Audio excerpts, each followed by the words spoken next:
नमस्कार, सुहासिनीज लाईफस्टाईलमध्ये तुमचे खूप खूप स्वागत आहे. नवीन वर्षाच्या तुम्हाला खूप साऱ्या शुभेच्छा.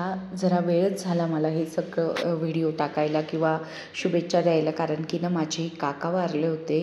त्यामुळे मला गावी जावं लागलं आणि काका बरेच म्हातारे होते, म्हणजे जवळपास 80 वर्षाचे आणि आजारी पण होते 2-1 महिन्यांपासून. हिवाळा असल्यामुळे भाज्यांना मुबलक प्रमाणात मिळत आहे आणि मेथी फार छान मिळते हिवाळ्यात, म्हणून मग मी मेथीचे ना मुटके करायचे ठरवलेले. हे सगळं आधी शूटिंग झालेलं होतं गावाला जाण्यापूर्वी, पण मला वेळच नाही मिळाला त्यानंतर, म्हणून मग मी आता ह्या व्हिडिओमध्ये तुमच्यासोबत शेअर करते. एक जोडी मेथी घेतली, त्याच समप्रमाणात कोथिंबीर घेतली आणि छोटी वाटी डाळीचं पीठ घेतलं, 2 कांदे बारीक चिरले, नंतर त्यामध्ये ज्वारीचं पीठ आपलं समप्रमाणात घेतलं आहे बेसन पिठाच्या. लसणाच्या पाकळ्या होत्या ना, तर त्या मी छान अशा बारीक कुटून घेतलेल्या आहेत. मी 8 ते 10 पाकळ्या सांगितल्या लसूणच्या, पण ह्या पाकळ्या जरा मोठ्या आहेत म्हणून मी 4 ते 5च घेतलेल्या आहे. त्यासोबतच जिरं घेतलं आणि जिरंही लसूणसोबत बारीक असं आपण भाजीसाठी जसं कुटतो अगदी त्याच पद्धतीने आणि यामध्ये मिक्स करून घेतलेला आहे. थोडीशी हळद घेतली, आवडीप्रमाणे तिखट घेतलं, अर्धी पळी तेल घेतलेलं आहे की हे जे मिश्रण करतो ना तेलामुळे थोडं त्याला मऊपणा येतो म्हणून. हे संपूर्ण मिश्रण ना आधी मिक्स करून घ्यायचं, कारण की ना कोथिंबीर आणि आपली मेथी असते ना, ते कापल्यानंतर थोडं पाणी सुटतंच त्याला, तर त्यामध्ये भिजेल का हा प्रयत्न करायचा. जर वरून पाणी लागलं तरच त्यामध्ये अगदी थोडं पाणी ॲड करायचं. जास्त पाणी ॲड केलं तर याला पातळपणा येतो. अशा पद्धतीने मी ते भिजवून घेतलेलं आहे. हे मेथीचे मुटके आहेत, तर याला ना म्हणजे अगदी फुनक्यांसारखा आकार द्या किंवा गोल द्या, तर ते अतिशय चविष्ट लागतात. आणि बाजूलाच मी इडली पात्र पाणी टाकून ठेवलेलं आहे की जेणेकरून हे सगळे बनून जातील ना, तोपर्यंत पाण्याला वाफ येईल आणि पटकन हे वाफवून जातील. नाशिकला ना माझ्या घराशेजारी गुजराती भाभी राहतात, तर त्या ना संक्रांतीच्या वेळेस ना अशाच प्रकारचे मुटके बनवतात. अजून काही जास्त ॲड करत असतील त्यामध्ये, पण ज्यावेळेस ते उंधियो बनवतात ते संक्रांतीच्या वेळेस, मला नेहमीच द्यायच्या ती भाजी. खूप छान लागते. मी तर फ्रीजमध्ये ठेवून 2 दिवस खात होती ती भाजी. आणि त्याच्यातले मेथीचे जे मुटके असतात ना, ज्यावेळेस त्या म्हणजे ना 3-4 दिवस आधीच त्या भाजीसाठी पूर्वतयारी करायच्या, तर ते मुटके त्यात तळायच्या. यांना ना आपण फ्राय पण करू शकतो, पण मी वाफवून घेणार आहे आणि अगदी नॉर्मली तेल टाकून फक्त परतवून घेणार आहे. तर इतका पॅसेजमध्ये घमघमाट, त्यांच्या त्या मुटक्यांचा वास यायचा ना, आणि त्या उंधियोमध्ये ते टाकलेले असायचे, ते स्पेशली खायला खूप छान लागतात. यावेळेस जर मी नाशिकला गेली ना, तर परत त्या मला नक्कीच ती भाजी देतील. आता हे मुटके तर झालेलेच होते सोबत तयार, पण त्यासोबत काहीतरी हलकं फुलकंच हवं होतं. तर मग मी मुगाची डाळ असते सालवाली, तर तिची खिचडी करून घ्यायचं ठरवलं. 1 वाटी तांदूळ घेतला इंद्रायणी आणि अर्धी वाटी मी मुगाची डाळ घेतलेली सालवाली, आणि त्यामध्ये ना मी ग्रीन खिचडी करायचं ठरवलं होतं. माझ्याकडे ना थोडासाच पालक शिल्लक होता, तर म्हणजे निम्मी जुडी असेल तर 1 कांदा घेतला, 1 छोटी वाटी वाटाणे घेतले, कोथिंबीर घेतली, लसूण जिरं कुटून घेतलं आणि पालक घेतला आणि हे सगळं मी फोडणीत टाकलं, कारण की खूप छान हेल्दी आहे हे सगळं. आणि ही खिचडी अतिशय चविष्ट झाली होती. मी यापुढे ना नियमित करत जाणार आहे. पालक टाकून मला शंका होती की कशी लागेल, पण खरंच खूप छान लागली. पळी तेल घेतलेलं आहे आणि त्यामध्ये मी आता सगळे हे जिन्नस टाकून घेणार आहे स्टेप बाय स्टेप. 3 तमालपत्रेही घेतलेले आहेत, कारण की ना याच्याने खूप छान चव येते. आणि 2 मोठ्या अशा वेलची येतात, मोठी वेलची, ग्रीनवाली आपली छोटी आणि ब्लॅकवाली मोठी, आणि 3 मिरच्या मी न कापता डायरेक्टली तेलामध्ये ॲड केलेल्या आहेत. तुम्ही तुमच्या घराच्या आवडीनुसार मिरच्यांचा वापर करू शकतात. आमच्याकडे कमी तिखट लागतं म्हणून मी कमी वापर केलेला आहे. ह्या मोठ्या आपल्या वेलची आहेत, ह्या वेलचीने अतिशय सुंदर अशी चव येते. नुसता भात करताना पण आपण तमालपत्र वेलचीचा वापर केला ना तर अतिशय चविष्ट असा भात लागतो. या गॅस ओट्याचा ना मला अजून अंदाज आलेला नाही आहे, कारण की शूटिंग करताना ना एक्झॅक्ट कढई किंवा जे भांडं असतं ना ते मला प्रॉपर दाखवता नाही येते. हे मुटके 7 ते 10 मिनटामध्ये शिजून झालेले आहेत. मस्तच अगदी झटपट शिजून जातात. ज्वारीच्या पिठामुळे ना यांना खूप असा मऊपणा येतो. वाफलेली ही अतिशय चविष्ट लागत होते. ज्वारीची भाकरी खायला ना मुलं खरं तर त्रास देतात, खातच नाही. पण असे काही वेगवेगळे पदार्थ करून खाऊ घातले ना, ज्वारी ही पोटामध्ये जात असते आणि महत्त्वाचं म्हणजे खूप साऱ्या भाज्याही खाल्ल्या जातात मुलांच्या. एक पळी तेल घेतलं, त्यामध्ये ना 2 ते 3 चमचे मी तीळ टाकली आणि अशा पद्धतीने मी हे सगळं त्यामध्ये म्हणजे मिक्स करून घेतलेलं आहे.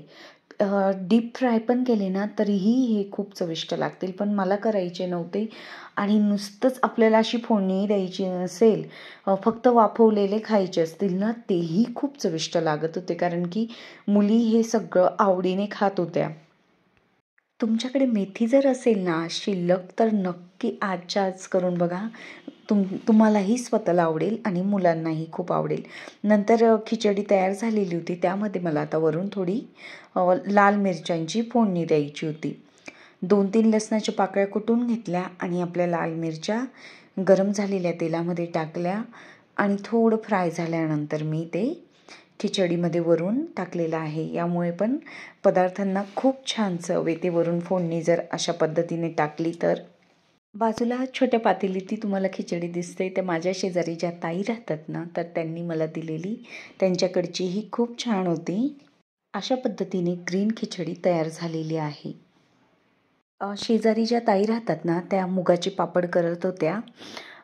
तर ना हे त्यांच्याकडे ना हे वेगळ्याच पद्धतीच्या अशा टोपल्या आहेत, मला खूप आवडलेल्या. वाळवण वगैरे करण्यासाठी किंवा काही वाळवण्यासाठी एकदम मस्त आहे. त्यांनी तर चंद्रपूरहून आणलेल्या त्यांच्या नणंदबाईंनी, पण मी बुलढाण्यातल्या बाजारातही अशा प्रकारच्या टोपल्या बघितलेल्या. मी पण नक्की 1 किंवा 2 टोपली घेणार आहे. मी मागच्या व्हिडिओमध्ये तुम्हाला पोळ्यांच्या कापडविषयी सांगितलेलं, तर मी नाशिकहून ना इंडियन क्लासिक म्हणून शॉप आहे. आपलं कर्टन्स, बेडशीट्स, कुशन्स वगैरे खूप मोठं शॉप आहे. तर तिथून ना हे पोळ्यांसाठी कापड घेतलेले. एका कापडाची किंमत 50 रुपये आहे. खूप छान असे कापड आहेत, कॉटनचे आहेत. याचा आपण वापर म्हणजे नॅपकिन म्हणून पण करू शकतो किंवा काही टेबल क्लॉथ, छोट्या ज्या वस्तू असतात ना त्यांना झाकण्यासाठीही करू शकतो. अतिशय अट्रॅक्टिव्ह दिसतात आणि मी ना 2 धुणी बघितलेले, तर अजिबात कलर वगैरे जात नाही. ज्या डिझाईन्स आहेत तर असे ना मी जवळपास 7-8 घेतलेले. असंख्य डिझाईन्स यामध्ये अवेलेबल होत्या, पण मग मी पराठ्यांसाठी हा एक डार्क कलरचा घेतलेला, की जो हळदीचा कलर वगैरे असतो ना तर तो लागला तरी डार्क कलरला प्रॉब्लेम नाही. आणि बाकीचे सगळे पोळ्यांसाठी घेतलेले आहेत लाईट कलर. मला ना माझ्याकडे असलेल्या कढईविषयी म्हणजे जवळपास 50पेक्षा जास्त कमेंट्स आलेल्या, की नेमक्या माझ्याकडे कढई कुठल्या कंपनीच्या आहेत. तर ही क्राफ्ट कंपनीची आहे. छान आहे, याच्यामध्ये अजिबात करपत नाही. तुम्हाला घ्यायची असेल तर नक्की घ्या.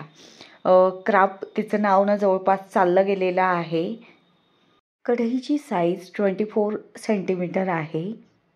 यामध्ये ना हँडलवाली पण येते आणि जिला झाकण असतं, आणि ही विदाऊट हँडल आहे ना तर हिची किंमत कमी असते. तर ही जवळपास मला 1100ला मिळालेली असेल. आणि हीच कढई जर आपण हँडल आणि म्हणजे जिला कान असतात किंवा जे झाकणवरून असेल ना तर ती तुम्हाला 1400 तर 1500 रुपयापर्यंत पडेल.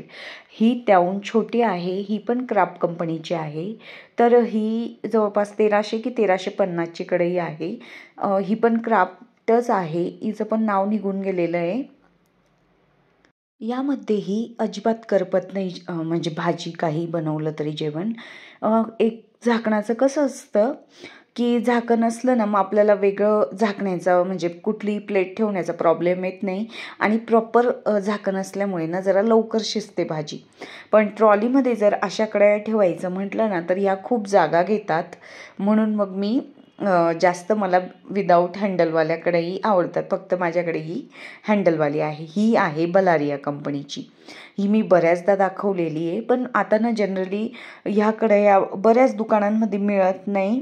क्राफ्ट कंपनीच्या कढई ना इझिली अवेलेबल आहेत, सगळीकडेच आहेत. विनोदचाच वाटतं क्राफ्ट हा ब्रँड आहे. आणि ही दुसरी आहे माझ्याकडे अल्युमिनियमची आहे, राजेश कंपनीची. ही पण अतिशय छान आहे. ही मला माझ्या आईने दिलेली, अंमळनेरवरून घेतलेली होती. तर काही असं म्हणजे चिवडा करायचं म्हणा किंवा खूप लोकांची भाजी असेल किंवा असं खूप स्टीलमध्ये कधीतरी करपून जातं ना, तशी तर काही वेळ येत नाही. पण काही पदार्थ हिच्यामध्ये मी करत असते. मस्त अल्युमिनियमची आहे पण एकदम व्हाईट आहे. ही सगळ्यात मोठी कढई आहे. इथे खूप छोटी दिसते पण ॲक्च्युअलमध्ये ना ही खूप मोठी आहे. लाडू म्हणा, बासुंदी किंवा काही जास्त प्रमाणात बनवायचं असेल ना, माझ्याकडे खूप पाहुणे येत होते नाशिकला. आता हे बुलढाणा जरा वेगळ्या बाजूला आहे म्हणून इथं प्रमाण कमी झालेलं आहे. तर ही स्पेशली ना पाहुण्यांसाठी घेतलेली मी. म्हणजे आमच्याकडे आठवड्यात 1-2 वेळेस तरी कोणीतरी येतच असायचं. डोनिव कंपनी पण विनोदचीच आहे असं मला दुकानदारांनी सांगितलेलं होतं. फक्त कढई घेताना ना जे खालचा भाग अटॅच असतो ना तशी घ्यायची नाही, प्लेन घ्यायची. नंतर हे आहे माझं माठाचं स्टँड. याबद्दलही मला खूप साऱ्या कमेंट्स आलेल्या. अतिशय छान आहे हे. आता ना लोकल शॉपमध्ये पण मिळायला लागलेलं आहे. मी बुलढाण्यालाच इथे भन्साली शॉप आहे ना, तिथे पण बाहेर ठेवलेलं बघितलं होतं. तर माठाचं जे पाणी पडतं ना ह्या प्लेटमध्ये पडतं आणि खाली ग्लास ठेवण्यासाठी पण छान असं जागा दिलेली आहे त्याला. नंतर हा पिंपविषयी मला खूप साऱ्या कमेंट्स, मी सगळ्यांना रिप्लाय दिलेला आहे. पण म्हणजे ना मी म्हटलं की सगळ्यांना सांगू, कारण की ना आता नवीन खूप जण कनेक्ट झालेले आहेत आपल्या या छोट्याशा चॅनलवरती. आणि तुम्हा सगळ्यांचे ना मला आभार मानायचे, कारण की आपली ही छोटीशी सुहासिनीज लाईफस्टाईल फॅमिली 10,000 सबस्क्रायबरनी झालेली आहे. तर त्यासाठी खरंच मी तुमची खूप खूप आभारी आहे मैत्रिणींनो. हा पिंप ना माझे काका आहेत, माझ्या वडिलांचे मोठ्या काकांचे मुलगा. म्हणजे आता जे वारले ना त्यांचेच भाऊ. हे काका पण वारले. ते लग्नामध्ये ना आम्हाला सगळ्या भाऊ बहिणींना तर पिंपच गिफ्ट केलेला आहे त्यांनी, म्हणजे माझ्या काकांच्या मुलांनाही. पण खूप उपयोगात येतो आणि छान आहे अतिशय. पण नळ हा मी ना पर्सनली लावून घेतलेला आहे. जे भांडेवाले असतात ना त्यांच्याकडे मी दिलं होतं.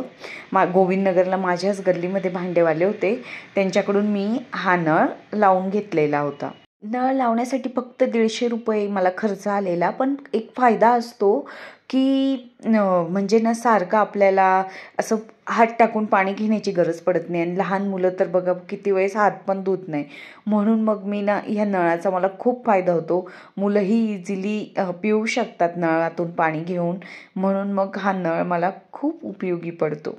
स्टँड मी ऑनलाईन घेतलेलं आहे. मी आधी माझ्या मैत्रिणीकडे बघितलेलं की खरंच चांगली क्वालिटी आहे का, SS मटेरियल आहे म्हणजे. तर त्याच्यामुळे ना खूप चांगली क्वालिटी आहे याची, भक्कम आहे. म्हणजे माठ कितीही मोठा असला ना. तर मी भांड्यांवरती ना एक व्हिडिओही बनवलेला आहे. माझ्याकडे कुठले भांड्या आहेत असं वेगवेगळ्या प्रकारचे, आणि नंतर स्टँडवरतीही बनवलेला आहे. तुम्ही बघितला नसेल तर तो व्हिडिओ नक्की बघा. त्या दोघंही व्हिडिओंची लिंक ना मी कमेंट बॉक्समध्ये देऊन देते. तुम्हाला व्हिडिओ आवडला तर नक्कीच ते दोघं व्हिडिओ तुम्ही बघू शकतात. तुम्ही व्हिडिओ पूर्णपणे बघितला त्यासाठी मी तुमचे खूप सारे आभार मानते.